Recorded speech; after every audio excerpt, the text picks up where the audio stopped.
29 at Mansfield, over 40 at Edinburgh, 24 at Clarion. 4 others have also said that they were going to issue retrenchment letters. Bloomsburg University has not yet been affected, but the president of Bloomsburg University had a large meeting with faculty, and the projected shortfall for next year is $10.2 million. What has turned out is that the 18% cut in the state system for higher education is simply not sustainable to have the universities survive in any recognizable way. That's why we desperately are asking that these budgets be reconsidered. All it needed was just a little problem with, for example, in the Western schools with a certain enrollment drop. It wasn't that significant, but it was significant enough that it's kind of an earthquake.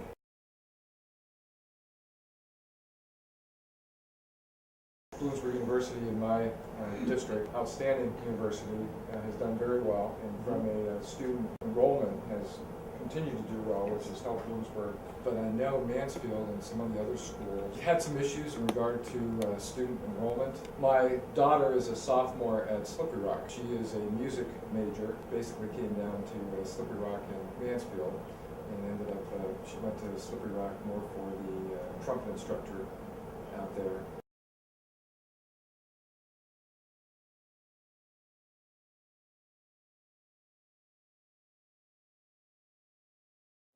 Well, it is interesting that you would mention music programs particularly, because among the trends that we're seeing with respect to retrenchments across the PASSHE system are departments in the humanities and in the arts that appear to be particularly targeted, not only, but particularly targeted. So music programs, language programs, I'm in a philosophy department.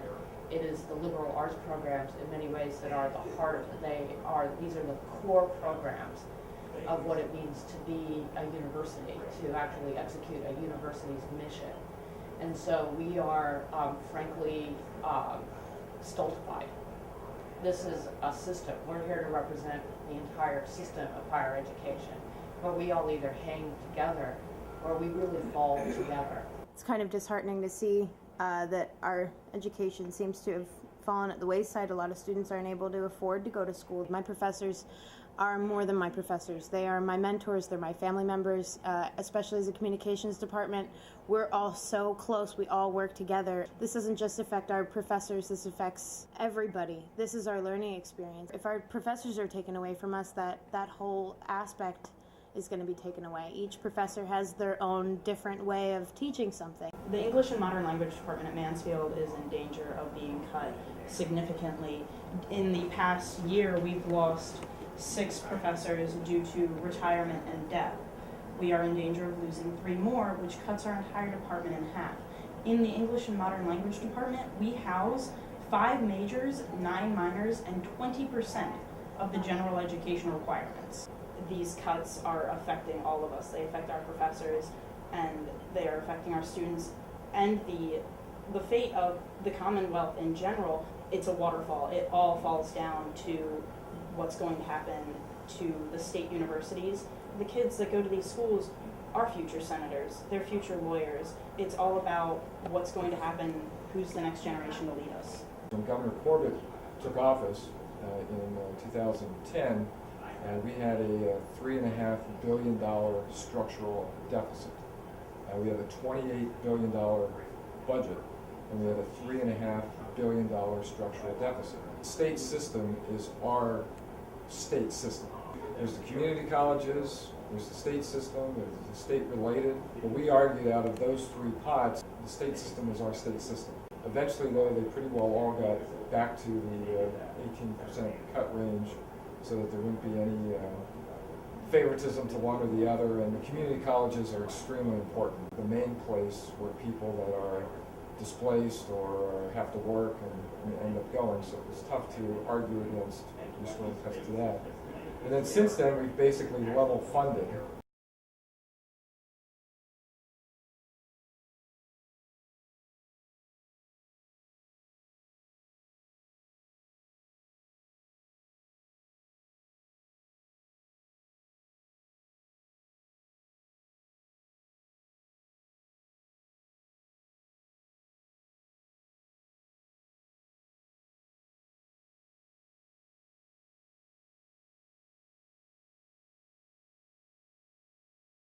level funding over the past couple of years has been a win, that, as I think that you were trying to make the point, level funding, you're still level funding a 18% cut.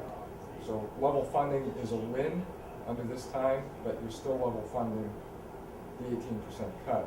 We just in caucus yesterday had a budget proposal, a budget presentation for the 14-15 cycle.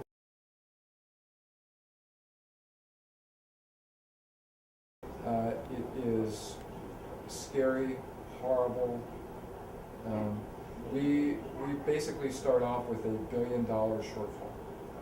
$1 billion in new monies that we have to put in, and we have $600 million in new growth. So already we're being asked, what programs are you going to cut next year in order to balance your budget? The federal government can run $1 trillion deficits, which they've done over the past 4 years. $1 trillion deficits. States have to have a balanced budget. Our budget revenues has to equal expenditures. We saw it with school districts, to be honest with you. And I'm a fan, there does have to be some right sizing. When we reduced funding for K through 12 schools a couple of years ago, I looked at my school districts. I have 23 school districts in my senatorial district. I found out that 22 of the 23 school districts had reduced enrollment from 5 years beforehand, but increased faculty, increased number of teachers. So to some degree, like it or not, if you've got declining enrollment at some of your schools, and 2/3 of our state colleges, of our state system of higher education colleges have declining enrollment, there's going to have to be some right sizing. The hope is that they're done in places where the declining enrollment is, and hopefully that's what the schools are looking at. I spoke to a number of fellow faculty at PASSHE system schools yesterday evening, and particularly one colleague from East Stroup. And one of the things she said to me, she, with quite a lot of angst, quite a lot of pain, was that she was frankly mystified that her department at East Stroup was being targeted for retrenchments, because she said they can demonstrate, and it's honestly not rocket science, that they have had increasing enrollment, that they've been a very popular program, that they have innovated, that their program is clearly growing. And I'm hearing that story from a number of faculty from a number of different departments across the PASSHE system, where they're saying to me, we would buy the argument that this was about enrollment if it seemed to be the case that our programs and our departments had been significantly under-enrolled and had been for some time. If we tether the value of those programs solely to enrollment, solely to that particular economic engine, we will see the end of the mission of the PASSHE schools.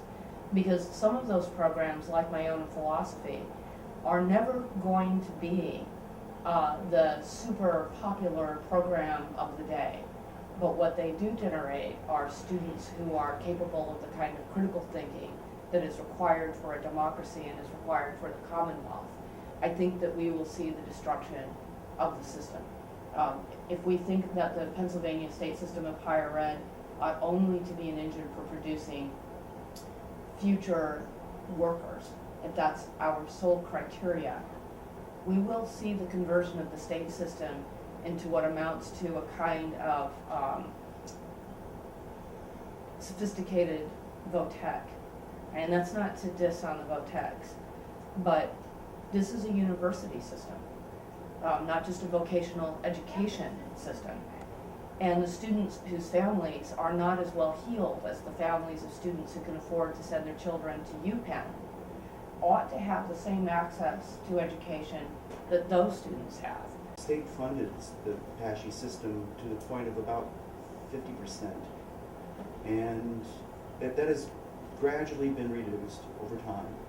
And it was painful, but more or less made up that loss of state support by raising tuition. With an 18% cut, that gentle bleeding became an amputation. There was no way to make that up. It took a little time. It wasn't immediate. So that's why we're seeing the crisis now, rather than right after. Just the level of service that a system like the PASSHE system provides is critical for the state economy. We don't produce a lot of, say, chemistry teachers or of French teachers or something. But that's not a reason to cut it, because we do need those teachers. I'm very, very confident that it would contribute to a long-term improvement in the general economy of the state. The problem is it's difficult to sell because it's not a short-term investment where you get the return immediately. Tuition at the state schools is incredibly affordable. You add the room and board to it, and that sort of doubles the whole cost. But when you break down just the tuition part of it, and you think of what she is and other students, what you're getting out of that tuition, it is a bargain. I think that's one of the biggest issues of enrollment being down, is how bad our economy is right now, and the fact that people our age in our generation we don't know any different. We don't know that the economy is as bad as it is, and we don't really, I think, understand to the point that it's at. And it's starting to affect how many people are able to go to school and how many people are able to finish their degrees. I have so many friends who have gotten so close and just couldn't afford that last year, that last half year, and that's going to start affecting our jobs in the future. The point you made earlier about reducing staff or faculty to adjust to the reduced number of students makes complete sense. But the levels of faculty layoffs that we're facing will enter the state system into kind of, or could potentially enter the state system into a kind of death spiral, because we'll lose the reputation of quality. Students will lose trust that their programs will survive, that they want to have. We can't attract good faculty who don't know if they're going to have a job after 3 years. They're facing retrenchment so often at the universities. And without being able then to maintain the quality and therefore attract students, enrollments will continue to decline. This is the kind of thing that is a real education, and that's what we give them.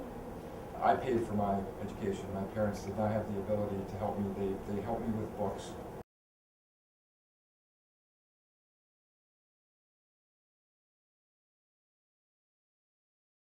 And I'm a lawyer, so I had 7 years. I had to pay for my own college and law school, and then had a 10-year student loan. But I can appreciate those of you that had to do that, because I had to do the same thing. My parents they didn't go to school, they didn't go to college.